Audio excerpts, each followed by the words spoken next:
Now, if we talk about optimizing covariance, see, we cannot optimize the covariance matrix directly. See, optimizing covariance matrix, what is the meaning of optimizing the covariance parameter? First, let us understand that. Then we will try to understand why not optimize covariance directly. So optimizing covariance means we know that, okay, covariance, it is containing information about the shape, the size, and also the orientation of the 3D Gaussian. Now we have millions of 3D Gaussian, and we have to like identify the information. Like we have to tune the parameters for all the Gaussian, the covariance, so that the rendered image is very similar to the real image, because this covariance is affecting the image, because the shape, size, and the orientation of 3D Gaussian is affecting the image. And there will be one ideal value for all the Gaussians. It will be different for all the Gaussians, but we will be having one ideal solution. If we plug that, our rendered image will be very close to the real image, and that is what we are interested in, and that is what is optimization is about, to get that solution. Now we cannot optimize the covariance directly. Rather, we have to decompose the covariance matrix. Now, why we cannot, what you call it, optimize covariance directly? So the reason is that, see, covariance must be symmetric and positive semi-definite. So these are like two constraints. It has to be positive semi-definite and symmetric. And if we try to optimize it directly, if directly optimized, the matrix may not follow these two properties. It may become invalid, rendering will become unstable, and optimization will diverge. Because in order to optimize the covariance matrix directly, it has to be symmetric at all the points and positive semi-definite. And when we try to directly optimize the covariance matrix, because when we will be optimizing, we'll be updating the parameters, we will be updating the values in that matrix. So there might be updations which can make it unsymmetric. And if that happens, rendering will become unstable. We will diverge from the solution. And hence, because of these two constraints associated with the covariance matrix, that is that it has to be symmetric and positive semi-definite. And when we will be optimizing means updating the numbers in that covariance matrix. And when we will be updating numbers, we'll be updating it with a rule. Like if we are using gradient descent or any optimization technique, it might happen that the symmetric property might get violated, and then it will fail. So the way for that is, in order to optimize the covariance, we have to decompose the covariance. We have to decompose the covariance matrix. And we decompose the covariance like this. So this is the way for decomposing the covariance matrix. So S is the scale matrix, R is the rotation matrix. So what we did is, rather it should be, I'll write it. So sigma is equals to R S S transpose R transpose. So this is the formula.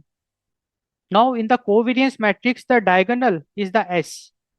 We call it the scale. Here S is the scale matrix and R is the rotation matrix. So if we talk about the scale matrix, it is represented by a 3D vector, and this scale, what it controls is the shape and the size of the 3D Gaussian blob. So it controls the Gaussian width and the size of the blob. Now this scale, here there is no constraint of it has to be symmetric or positive semi-definite. And because of that, because there is no constraint, it will always be valid. And positive values enforce valid covariance. And see, this scale cannot be negative. So scale will always be positive and it will always be valid. And one more matrix we are making use of is the rotation matrix. The R matrix is the rotation matrix, and as the name suggests, it will be containing the rotation information. So it will be a quaternion like this. So this rotation matrix, it will have like W, X, Y, Z. So see, angles, we can also have something called as Euler angles, which is like the information like how much angle it is making from the X axis, Y axis, Z axis. So we are not using Euler angles, rather we are using quaternions. And why is it so? Let us understand. So see, with Euler angles, the problem is that gimbal lock discontinuous. This discontinuous is a very big problem, hard to optimize since it can be discontinuous. But this quaternions, no gimbal lock, it is smooth, and hence it is gradient friendly. Because we have to have it gradient friendly because we will be optimizing it. And if it is discontinuous, see what will be the problem, I'll tell you. See, when we will be optimizing it, what we will be doing is that at every iteration step of optimization, we will be assigning some values. What if the function is not defined in that value? So for that value, we call it discontinuous. So during optimization, it cannot be discontinuous. So Euler angle, the problem is that because while we are optimizing, we might get some angles which might not at all exist if we are going for Euler angles. But for quaternions, since it is smooth, whatever value we are getting after optimization, that is valid. The 3D Gaussian is defined for that value. So now it's very clear that covariance matrix, we will not use it directly. Rather, we will decompose it into the scale matrix and rotation matrix. The formula will become R S S transpose R transpose. And this decomposed matrix, we can very easily optimize it. So when we will be optimizing the covariance, we will be optimizing the decomposed covariance matrix. So we'll be optimizing the scale and the rotation.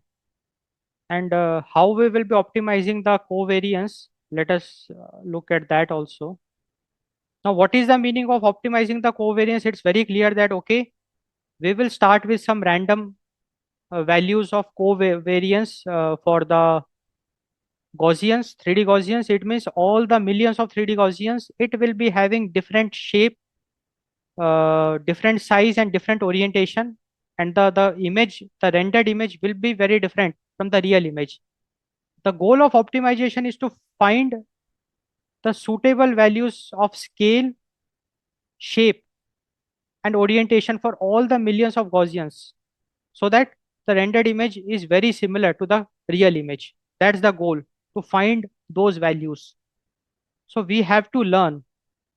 Optimization is about learning. Learning means getting those values of S, the scale, which will take the rendered image very close to the real image. So we will learn S, we will learn Q. So for optimizing the covariance, we have to learn the scale, we have to learn the quaternions, that's the angles. Then we have to convert the Q into R. R is the rotation matrix.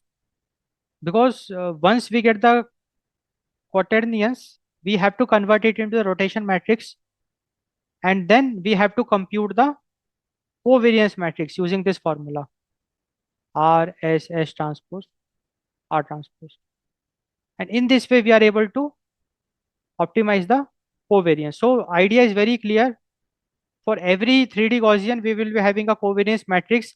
We have to break it down into the scale. So we have to learn the scale for all the 3D Gaussian. We have to learn the quaternion for all the 3D Gaussian, millions of 3D Gaussian. And then whatever quaternions we learned, we have to convert it into rotation matrix. And for every 3D Gaussian, whatever the scale we learned for it and the rotation matrix we learned, we'll combine it and generate the covariance matrix. And that will represent the shape, size, and the orientation. And if we do it for all the 3D Gaussians, millions of 3D Gaussians, automatically the image we will be representing, it will be very, very similar to that of the real image. So it guarantees valid covariance. it guarantees stable gradients, and it guarantees physically meaningful shape.